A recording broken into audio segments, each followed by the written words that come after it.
Hello everyone, अस्सलाम वालेकुम। Hope आप सब ठीक ठाक होंगे। नए व्लॉग में आपको खुशामदीद कहते हैं।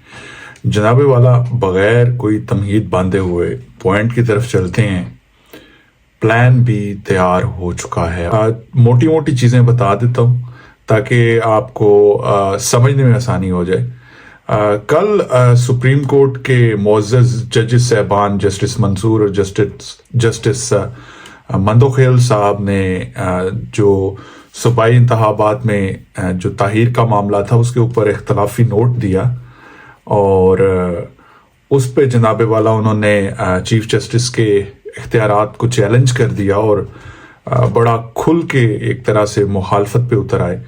और उन्होंने कहा कि ये जो चीफ जस्टिस साहब वन मैन शो का रोल प्ले कर रहे हैं ये नहीं होना चाहिए, इसकी रोकथाम होनी चाहिए।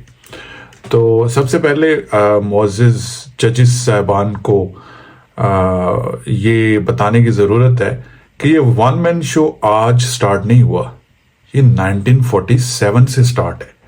तब से चीफ जस्टिस के पास ये इख्तियारात रहे हैं कि वो अपनी मर्जी के साथ जिस केस के ऊपर सुओ मोटर लेना चाहे वो ले सकता है। हाँ, अगर आप इसके अंदर तरमीम करना चाहते हैं, आप बैठें, आप बात करें, आप इसको अमेंड करें। लेकिन जो सबसे इम्पोर्टेंट चीज़ है इस सारे मामले में वो है टाइमिंग। ये दोनों जजेस साहबान जो हैं ये इससे पहले भी ये इख्तलाफी नोट डिटेल में दे सकते थे, लेकिन इन्होंने उसी वक्त क्यों दिया जब ये केस सुना जा रहा है, इलेक्शन की जो डिले किया जा रहा है। और इसके अंदर अपेरेंटली ये लग रहा था कि प्राइम मिनिस्टर को हो सकता है कि कंटेम्प्ट के अंदर भी बुला लिया जाए। तो जनाबे वाला ये सारा प्लान बी का एक हिस्सा है जिसके अंदर नवाज शरीफ और शहबाज शरीफ गवर्नमेंट को बचाना और नवाज शरीफ को पाकिस्तान के अंदर वापस लेके आना, ये है वो प्लान बी जिसका मैं जिक्र स्टार्टिंग में कर रहा था। अब इस पे पूरे जोरों शोर के साथ अमल दरामद शुरू हो गया। मुझे कहने की और बताने की जरूरत नहीं है कि कौन लोग हैं जो इस प्लान बी को एग्जीक्यूट करने के लिए सरधड़ की बाजी लगा रहे हैं। उनका प्लान ए कामयाब नहीं हुआ, जिस तरह वो करना चाह रहे थे उस तरह से नहीं हुआ, तो अभी उन्होंने प्लान बी भी पैरेलल स्टार्ट कर दिया। प्लान ए उनका चल रहा है लेकिन उन्हें अपेरेंटली लग रहा है कि उस पे शायद वो कामयाब ना हो सकें। जो उनका प्लान था कि इमरान खान को खुडे लाइन लगा दिया जाए, जेल में डाल दिया जाए, नाअहल करार दे दिया जाए या शायद इस दुनिया से फारिग कर दिया जाए, तो उसमें शायद उनको कामयाबी उस तरह से नहीं मिल रही, तो उन्होंने प्लान बी की तरफ अब रुख कर लिया है।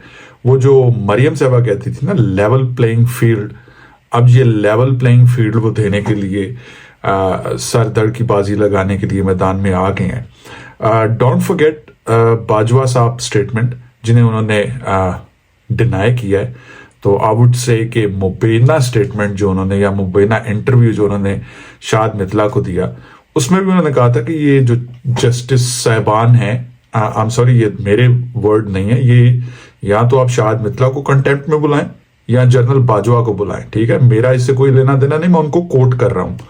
उन्होंने कहा कि ये जो जजेस साहबान हैं सुप्रीम कोर्ट के, ये अपनी बेगमात से डरते हैं, ये ट्विटर की एक ट्वीट से डर जाते हैं और ये प्रेशर नहीं ले पाते। तो जनाबे वाला अगर थोड़ी सी पास्ट हिस्ट्री में जाके देखा जाए तो एक जज साहब थे जो नैब के अंदर जिन्होंने नवाज शरीफ के केस की इन्वेस्टिगेशन की थी, और उनके बारे में फिर आपने देखा क्या हुआ, उनको कुछ वीडियो दिखाई गई, फिर उस वीडियो को देख के वो बेचारों का क्या हाल हुआ और फिर वो आखिरकार इस दुनिया फानी से ही चले गए। तो मरियम साहबा तो पहले भी कहती आई हैं कि हमारे पास बहुत सारी वीडियोस हैं, अगर हम वो वीडियो निकालेंगे तो हम ऐसे करेंगे, हम वैसे करेंगे। तो बेसिकली आप ये भी चीज़ ज़हन में रखें कि ये वीडियोस भी निकली हो सकती हैं। ये हो सकता है कि ये वीडियोस दिखाई गई हों और अगर वो वीडियोस इन लोगों से रिलेटेड ना हो लेकिन शायद इनके बच्चों से रिलेटेड हों, ये एक्सक्लूसिव किस्म की खबर आपको दी जा रही है। तो इंसान है ना, इंसान किसी तरफ से भी ब्लैकमेल हो सकता है। ये जो लोग बैठ के और ये जो पीछे हमारे ताकतवर अदारे हैं, ये लोगों की कॉल्स रिकॉर्ड करते हैं, उनकी ویڈیوز بھی نکال لاتے ہیں. جیسے جنرل باجوہ نے کہا تھا کہ عمران صاحب آپ کی ویڈیوز بھی ہمارے پاس ہیں. تو ان کے پاس بہت کچھ ہوتا ہے کرنے کے لیے, ٹھیک ہے. جب انہوں نے اپنے پلان ایکسیکیوٹ کرنے ہوتے ہیں نا, تو انہوں نے سنبھال کے رکھی ہوتی ہیں چیزیں. تو اپیرنٹلی ایسے لگ رہا ہے جیسے یہاں پہ کچھ کھیل کھیلا جا رہا ہے اور اس کی ڈائریکشن سیٹ کی جا رہی ہے. اور میں نے ابھی کل رات کو میں دیکھ رہا تھا تو مجھے کچھ چیزیں نظر آئیں جس میں کچھ پیڈ صحافی, جن کو لفافہ صحافی ہم کہتے ہیں نا, اب وہ اس ایجنڈے کو ٹو کرنا شروع ہو گئے ہیں کہ جی نواز شریف صاحب کو بھی بلایا جائے اور ان کے لیے بھی ایک فل کورٹ تشکیل دیا جائے اور اس پہ ان کو سنا جائے کہ ان کے اوپر جو سزا ان کو دی گئی وہ غلط دی گئی, اور ان کو اب یہ پورا ان کو کلیئر کرنے کے لیے گراؤنڈ فیلڈ سیٹ ہو رہی ہے. آپ آنے والے کچھ گھنٹوں کے اندر دیکھیں گے کہ یہ اب بات جو ہے نا نواز شریف کو اس سزا سے اور اس کیس سے آزاد کروانے کے لیے تگ و دو کی جائے گی. الیکشن سے بھاگنے کی اسٹریٹجی نون لیگ کی ہے, وہ کبھی بھی الیکشن کی طرف نہیں جائیں گے, میرا پھر یہی ماننا ہے. اس کی وجہ یہ ہے کہ الیکشن ان کے لیے موت ہے. یہ بیسیکلی نون لیگ کا خاتمہ ہے یہ الیکشن جو ہے. اگر ایک بندے کو نظر آ رہا ہو کہ اگر میں نے الیکشن کروا دیا تو اس کے بعد میری پولیٹیکل پوزیشن بالکل زیرو ہو جائے گی, تو وہ کیوں اس طرح کا سوسائڈ اٹیمپٹ کرے گا. اور آپ نے دیکھ ہی لیا رانا ثناء اللہ کی سٹیٹمنٹ, اس نے تو صاف کہہ دیا جی کہ اب یہاں عمران خان نہیں یا ہم نہیں. تو ان کو تو نظر آ گیا ہے دیوار پہ لکھا ہوا کہ آگے ان کے ساتھ ہونا کیا ہے.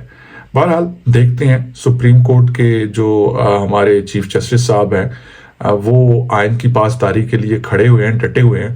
اب دیکھتے ہیں کہ یہ معاملات کس طرف جاتے ہیں اور کیا آئین کی فتح ہوتی ہے یا ان لوگوں کی فتح ہوتی ہے جو اس آئین کو 1975 سے توڑتے آ رہے ہیں اور اس کا مذاق بناتے آ رہے ہیں, اور ان کو آج تک کبھی کسی نے پوچھا نہیں ہے اور نہ ہی کبھی ان کے اوپر آرٹیکل 6 لگا ہے.